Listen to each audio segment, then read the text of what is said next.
Let's play for a moment.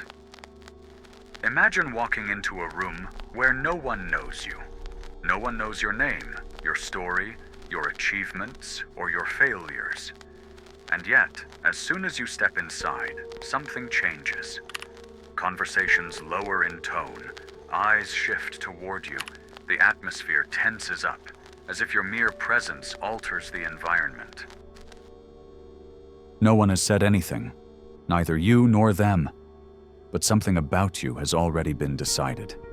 It's not a feeling. It's a silent sentence, a brutal judgment executed in less than 7 seconds. You haven't even opened your mouth, and you've either been placed on a pedestal or buried in oblivion. Do you feel it? That pressure settling between your shoulder blades. That uncomfortable certainty that everything you are, everything you represent, is being filtered through eyes that don't know you, but already think they know who you are. What if I told you that you could manipulate that judgment? What if I confessed to you that most of the people who've underestimated you in life did so because of an unconscious signal you gave them without intending to? The way you entered, the space you took up, the silence you kept or didn't. Do you know what's really scary?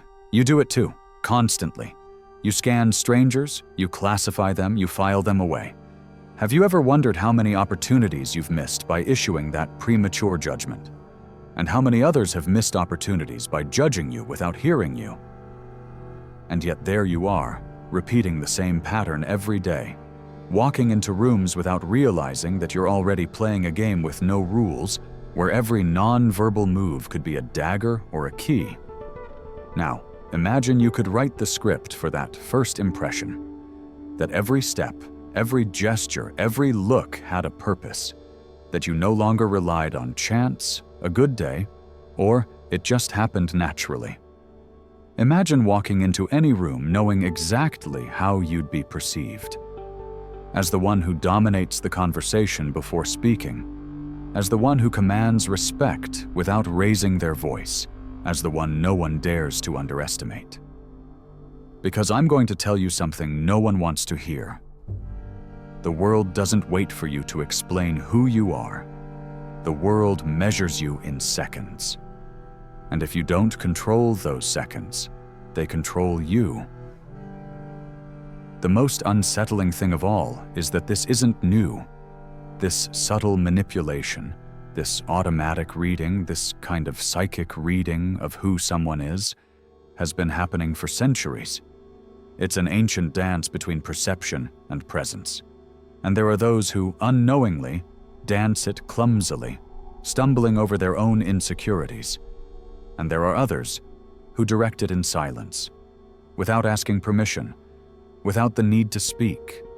Do you want to know how it's done? Do you want to stop being seen as prey and become the silent predator of the interaction? You don't need to shout. You don't need titles. You don't even need charisma. What you need is to understand how the invisible machinery of human perception works. And the most disturbing part is that it's within your reach. This isn't a motivational video. I'm not here to inflate your ego. I'm here to give you the tools that very few know and that almost no one wants you to discover. Because when you learn how to control how others see you, you no longer play on the board. You're the one who moves it. But before that, I'm going to ask you one last question. Think about the people who have had the most impact on your life. Do you really remember what they said? Or do you remember how they made you feel in those first few seconds? Exactly. The mind forgets words, but it records energy, posture, silence, intention. That's the real weapon, and you've always had it. You just didn't know how to use it. Until now. Get ready, because after this, you'll never walk into a room the same way again. Do you know what's most unsettling about all of this?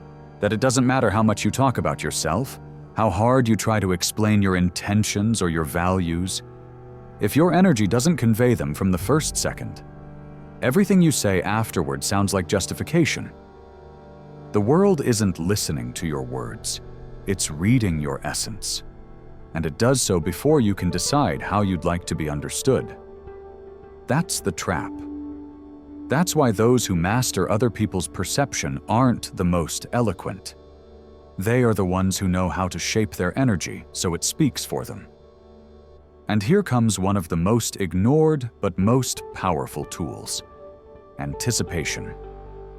The way you think before entering a social situation determines how you will be perceived. Yes, you heard right. The first contact doesn't begin when you cross the door. It starts in your mind at that moment before you decide who you're going to be. It's not acting, it's intention. How many times have you walked into a meeting thinking, "I hope I make a good impression"? You already lost. Do you know why? Because your energy is of submission. The expectation of being accepted is noticeable. It's sensed. It shrinks you. Your body language adapts to that desire, and you project it without realizing it. Now, imagine that before that same meeting, you repeat to yourself, "I will observe. I will occupy my space. I will enter with the certainty that I already belong." Do you feel the difference?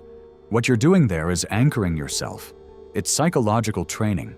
You're placing yourself in the right frequency before the first exchange of glances. And that frequency is what others will pick up on.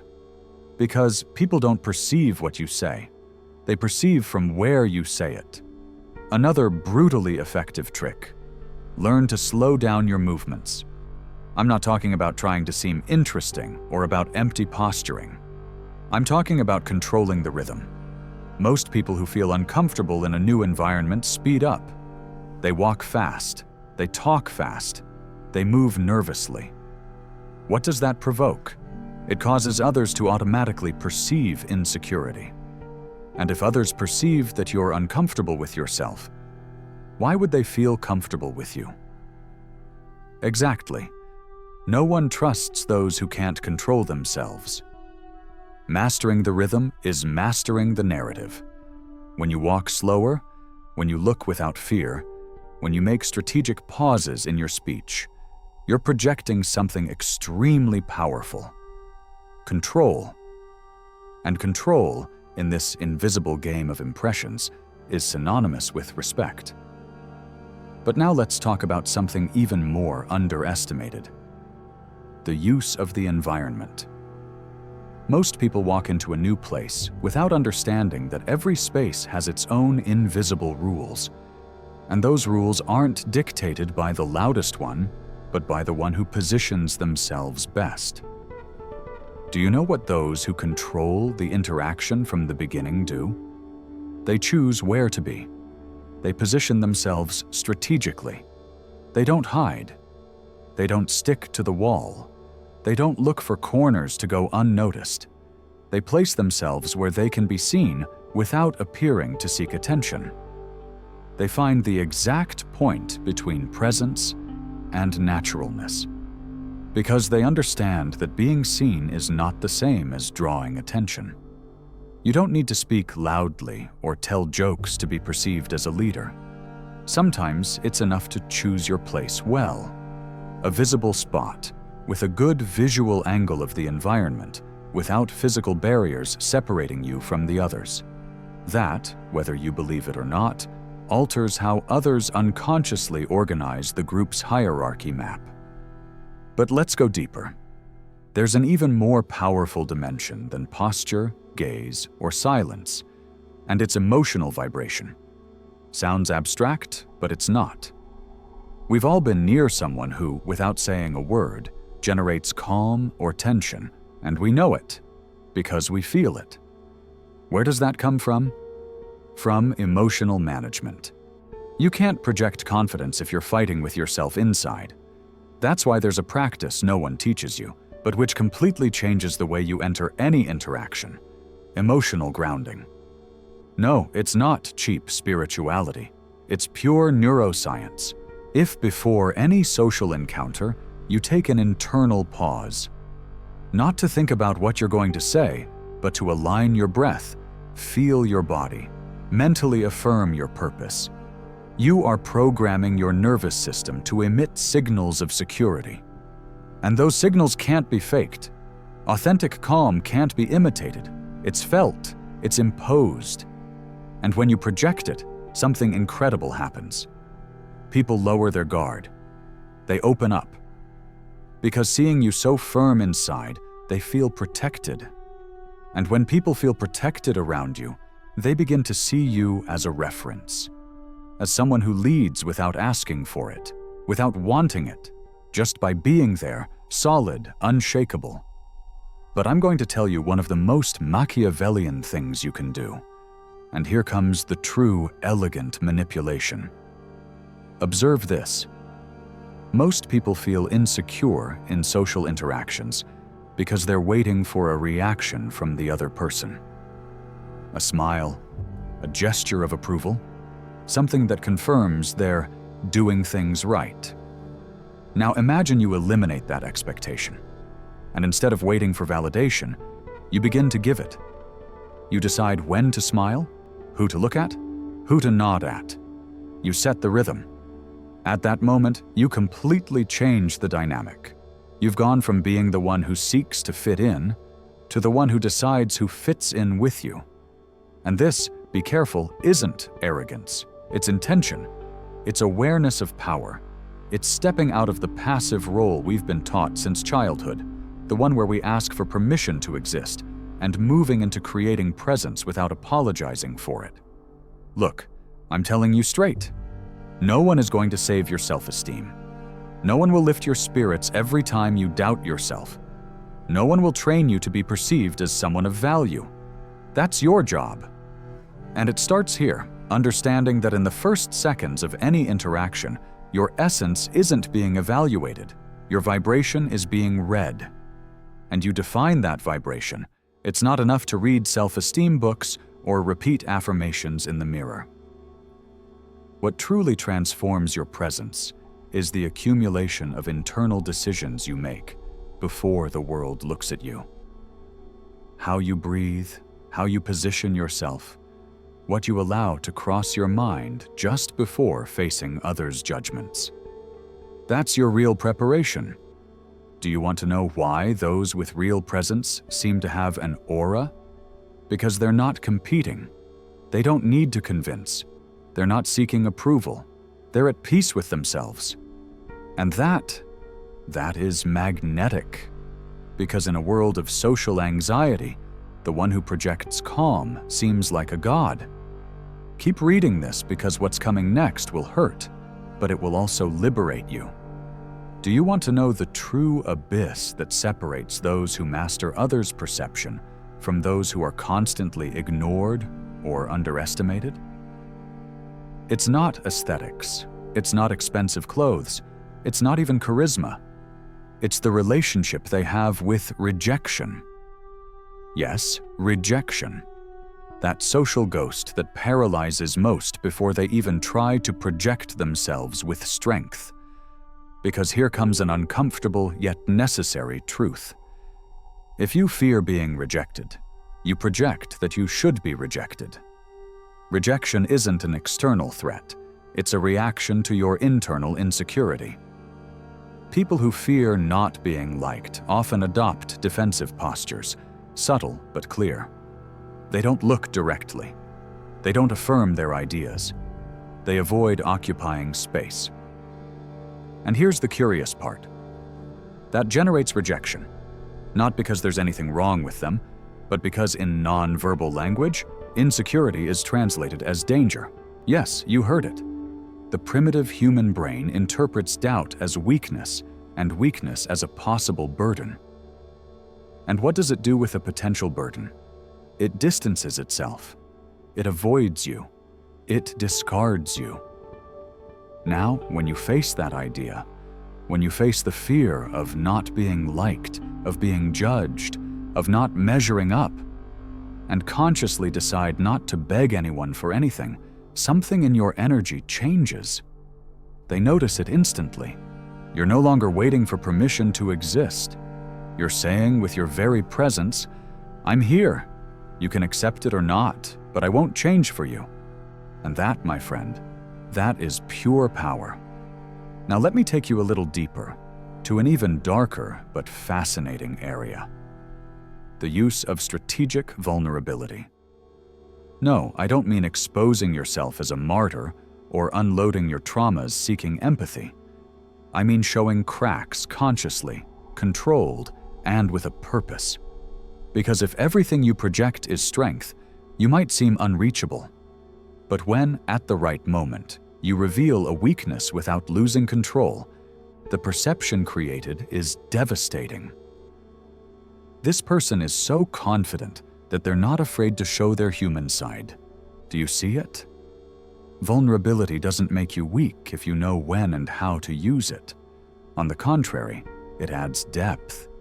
It adds nuances. It humanizes your presence. But it only works if it doesn't come from need, but from choice. And that's the difference between being perceived as a victim or as a leader with scars. Now I want to talk about something that's so present that almost no one sees it. The hidden intention behind every interaction. Because it's not enough to control your body, your voice, your energy. There's a deeper layer. The why behind what you're doing. The invisible purpose that drives your gestures, your words, your attitude. People don't read your mind, but they perceive if you're acting out of anxiety, fear, competition, or from a pure, clear, and compelling intention. And here comes a brutal concept: vibrational coherence. What you think, what you feel, and what you do must align. If you project firmness but doubt inside, it's noticeable. They may not be able to put it into words, but something doesn't fit. And that incoherence generates rejection, even if you don't know why. But when you enter a space with your thoughts, emotions, and actions perfectly aligned, the effect is magnetic. You can't fake coherence. Either you have it or you don't. And that's built with internal practice, not rehearsed phrases. But let's go even further. Let's talk about the use of tension as a strategy. Yes, you read that right. Tension. Instead of avoiding it like everyone else, learn to generate it, sustain it, and master it. Tension creates attention, and whoever controls attention controls the interaction. This might sound Machiavellian, and it is, but it works. For example, don't answer every question instantly. Don't laugh every time others do. Don't fill uncomfortable silences. Most people hate silence and rush to fill it. You don't. You use it. Because when you hold silence with calm, all eyes turn toward you. They wait. They wonder what you're thinking. And that's where your power comes from. Not from noise, from controlling the pause. And since we're talking about elegant manipulation, let's touch on another forgotten concept. The narrative aura. What story do you radiate by being present? Because we all project an unconscious narrative. It might be, I'm successful, I'm approachable, I'm dangerous, I'm irrelevant, and we project it without saying it, through micro-gestures, pauses, reactions. Whoever learns to build a narrative consistent with their presence doesn't need to explain themselves, because every part of their being is telling the same story, a story that others want to believe. This, of course, requires an absolute mastery of your values, your vision, and your identity. And yes, that's something you can train too, through brutal self-analysis, uncomfortable silence, and detachment from the need for approval. Because the less you depend on how others see you, the more you can control what they see. Paradoxical, right? But true. External perception comes from an internal conviction. So here's another secret no one tells you. You don't need to be liked. You need to generate a clear impression. And that impression must be built with intention, not by chance. It doesn't matter if you're kind, distant, provocative, or elegant. What matters is that you are consciously that way, that you choose which version of yourself to show, and that version is sharp like a blade. In a world where everyone wants to be liked, you need to be unforgettable. That's not achieved by begging for sympathy. It's achieved by building a presence so solid, so clear, so centered, that anyone who crosses your path can't ignore you, even if they want to. This isn't arrogance. This is strategy. Because remember, in the first few seconds, they've already decided. The question is, who's really making that decision? Them or you?